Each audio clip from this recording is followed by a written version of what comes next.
जय श्री कृष्णा प्यारे भक्तगणों, स्वागत है आप सभी का आपके अपने चैनल कहानी सुनो में।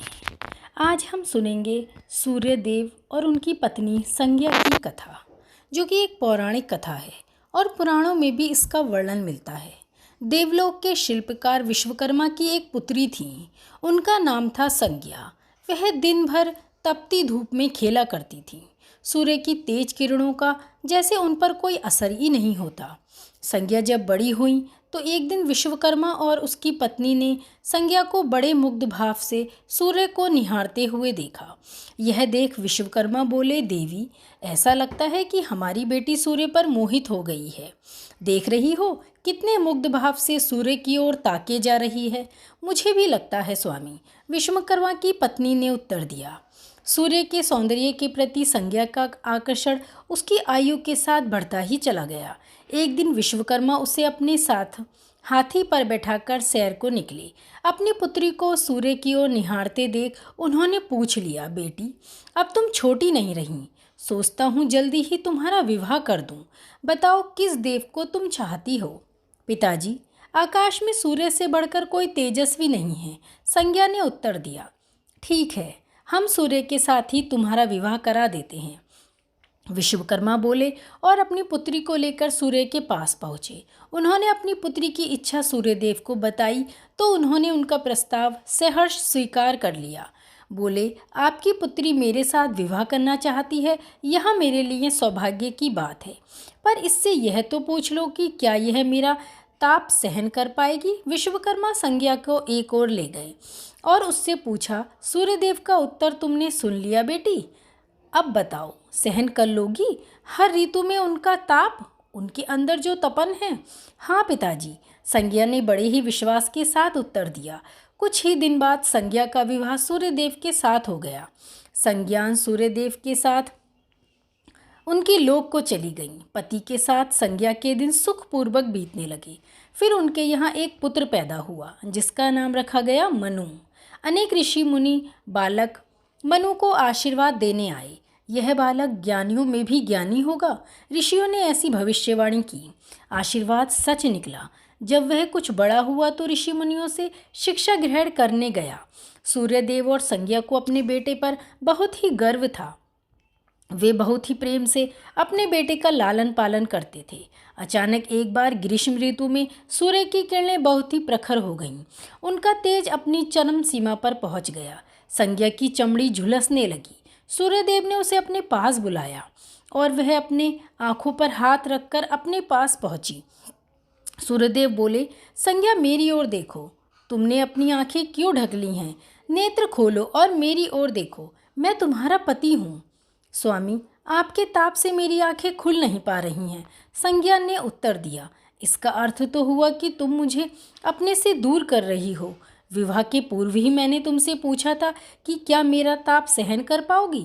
तुम्हारी सहमति पाकर ही मैंने तुम्हारे साथ विवाह करना स्वीकार किया है, लेकिन अब तुमने अपने वचन से तुम मुकर रही हो। सूर्यदेव ने कुछ क्रोधित होते हुए कहा, स्वामी, इसमें मेरा कोई दोष नहीं है। संज्ञा बोली, आपका ताप ही इतना प्रखर है कि सूर्यदेव और भी कुपित हो उठे। ये सुनकर बोले, सुनो संज्ञा, प्राणवान वस्तुओं को जीवित रखने वाला मैं ही हूँ, परंतु तुमने मेरी ओर से आंख बंद कर ली, अतः तुम्हारे गर्भ से जो बालक उत्पन्न होगा वह यम होगा। यम अर्थात मृत्यु का देवता। संज्ञा वहाँ से भाग जाना चाहती थी, लेकिन बच्चों का मोह उसे विवश किए हुए था। संज्ञा की एक सहचरी थी उक्सा, उसका नाम था छाया, जो हूबहू संज्ञा की ही प्रतिलिपि थी। उसने इस विषय में छाया से मदद लेने का निश्चय किया। उसने छाया को बुलाया और अपनी समस्या बताई। सुनकर छाया बोली, मुझे क्या करना होगा? तुम संज्ञा बनकर मेरे पति के पास जाओ और उनकी पत्नी और मेरे बच्चों की माँ बनकर वहीं रहो। संज्ञा ने कहा, उन्होंने मुझसे पूछताछ की तो कहना मैं संज्ञा हूँ, भेद मत खोलना। यह सब मैं करूँगी, लेकिन मेरी एक शर्त है। सूर्यदेव कभी मुझ पर बिगड़े या श्राप देने लगे तो मैं सारा भेद खोल दूँगी। छाया ने कहा, ठीक है छाया, अब जाओ और मेरे बच्चों को संभालो। तुमने मुझे बहुत ही कठिन कार्य सौंपा है, संज्ञा ने उत्तर दिया। फिर भी मैं भरसक प्रयास करूँगी, छाया बोली और वहाँ से यह कहकर चली गई। उसके जाने के बाद संज्ञा सोचने लगी, मैं मायके जाती हूँ, माँ और पिताजी मुझे देखकर प्रसन्न होंगे, मैं कुछ समय वहाँ रहूँगी, परंतु पिताजी कहेंगे स्त्री की शोभा पति के घर रहने से ही है। ऐसे ही विचारों में उलझी वह मायके चली गई। रास्ते में उसके मस्तिष्क में उलझनें टकराने लगी। वह सोचने लगी, पिताजी जब मुझे लौट जाने को कहेंगे तब मैं जंगल में चली जाऊंगी। संज्ञा अपने मायके पहुंची। पिता ने उसका बहुत सत्कार किया। बोले, आओ बेटी, सब कुशल मंगल तो है ना? नहीं पिताजी, आपने ठीक ही कहा था। ग्रीष्म ऋतु में मैं सूर्यदेव का ताप सहन नहीं कर सकी। संज्ञा कुछ दिन वहाँ सुखी से रही। एक दिन पिता ने उससे कहा, संज्ञा तुम्हारे आने से मुझे बड़ा हर्ष हुआ, परंतु विवाह हो जाने के बाद स्त्री को मायके में अधिक समय तक नहीं रहना चाहिए। अब तुम अपने पति के घर लौट जाओ, फिर कभी हमसे मिलने आना। तुम मुझे प्यारी हो, किंतु पति का घर ही स्त्री का असली घर होता है। यही मैंने सोचा था, संज्ञा मन ही मन बोली और एक रात चुपचाप पिता का घर छोड़कर जंगल में चली गई। वह सोचने लगी, मैं सूर्य के सामने नहीं जा सकती, अतः घोड़ी बन जाती हूँ। उस रूप में मुझे कोई पहचान नहीं पाएगा। घोड़ी का रूप धारण कर संज्ञा तपस्या करने लगी, सूर्य के ताप की शक्ति को कम करने के लिए। उधर छाया ने सूर्य के यहाँ जाकर संज्ञा का स्थान ले लिया। सूर्यदेव ने उसे संज्ञा ही समझा और बोले, तुम लौट आई मेरे यहाँ? क्षमा कर दो स्वामी, मैंने अपनी दुर्बलता को जीत लिया है, छाया खेद भरे शब्दों में बोली।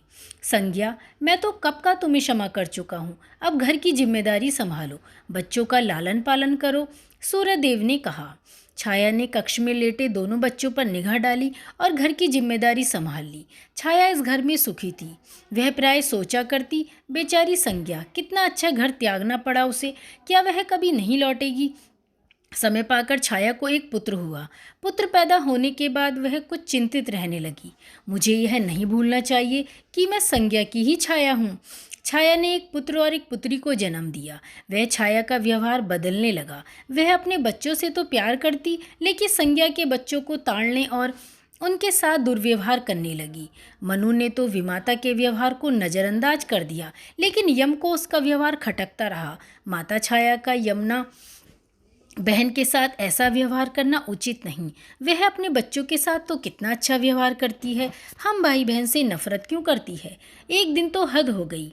छाया ने यमुना के बाल पकड़े और उसे डंडे से पीटते हुए बोली, कम वक्त मरते भी तो नहीं हो, मर जाए तो मेरा पीछा छूटे। जब छाया देर तक यमुना को पीटती रही तो यम से रहा न गया। उसने जाकर छाया का हाथ पकड़ लिया और गुस्से में बोला, बस माता, अब तुमने यमुना पर हाथ उठाया तो मुझसे बुरा कोई न होगा। अच्छा, तेरी इतनी हिम्मत, मुझे धमकी देता है? ठहर, आज मैं तेरे पिता से इसकी शिकायत करूंगी।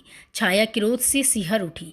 छाया ने तो इस डर से सूर्यदेव से शिकायत न की कि कहीं उसका भेद उजागर न हो जाए, लेकिन यम और यमुना ने तंग आकर अपने पिता से उसकी शिकायत अवश्य कर दी। पिताजी, यह स्त्री हमारी माँ नहीं है, यम ने कहा। हाँ पिताजी, पुत्र माता से विमुख हो सकता है, परंतु माता की ममता कभी कम नहीं होती। यमुना भी बोल उठी, मैं देख लूँगा, तुम जाओ, डरो नहीं, सब ठीक हो जाएगा। ऐसा कहकर सूर्यदेव ने बच्चों को धैर्य बंधाया, लेकिन बच्चों के जाते ही वे सोच में पड़ गए। बच्चे ठीक कहते हैं, यह अवश्य कोई मायाविनी है। सूर्यदेव ने गुस्से में भरकर छाया के पास पहुँचे और उसके केश पकड़कर झकझोरते हुए बोले, सच बताओ तुम कौन हो, अन्यथा मैं तुम्हें कठोर दंड दूंगा। ठहरिए स्वामी, भय से कांपती हुई छाया बोली, मैं संज्ञा की छाया हूँ। वह आपकी देखभाल का भार किसी और को सौंपे बिना नहीं जाना चाहती थी, इसलिए उसने मुझे आपके पास भेज दिया। वह कहाँ गई? सूर्यदेव ने पूछा। अपने पिता के यहाँ। सूर्यदेव सीधे विश्वकर्मा के पिता के यहाँ पहुँच गए और पूछा, संज्ञा कहाँ है? वह तुम्हारे तेज से बचने के लिए यहाँ आई थी, विश्वकर्मा ने बताया। अब वह कहाँ है? मैंने ध्यान करने का पता किया और उसने घोड़ी के रूप ले लिया। वह जंगल में घूमती रहती है और तुम्हारे तेज को घटाने के लिए तपस्या कर रही है, विश्वकर्मा ने बताया। तो आप मेरा तेज घटा दीजिए, फिर उसे खोजने के लिए चलते हैं, सूर्यदेव बोले। विश्वकर्मा ने सूर्य के तेज का 8वां भाग छाट दिया, जिससे उनका तेज घट गया। फिर वे संज्ञा को खोजने निकले। उन्होंने राहगीरों से पूछताछ की, तुमने इधर कोई घोड़ी देखी? हाँ, एक विलक्षण घोड़ी को हमने नदी के पास विचरण करते हुए देखा है, राहगीरों ने बताया। उसमें विलक्षण की क्या बात है? वह घोड़ी मानवी भाषा में बोलती है देव। तब तो वह अवश्य ही संज्ञा होगी। सूर्यदेव बोले। सूर्य घोड़ी के निकट पहुंचे और कहा, संज्ञा, मैं सूर्य हूँ, तुम्हारा पति।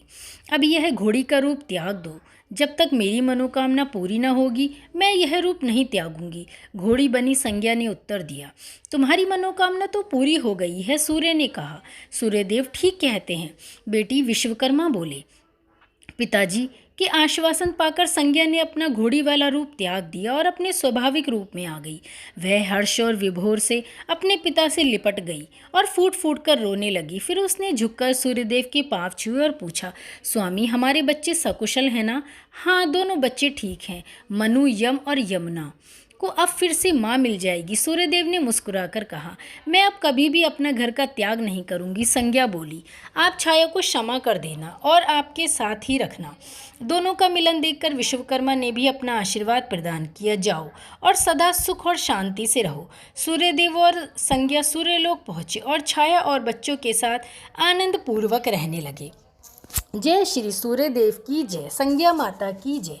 तो ये थी सूर्यदेव, संज्ञा माता और देवी छाया की कथा। साथियों, कथा पसंद आई हो तो लाइक और शेयर जरूर कीजिए और इसी तरीके की ज्ञानवर्धक, प्रेरणादायक और पौराणिक कथाओं के लिए जुड़े रहिए हमारे साथ। जय श्री हरि।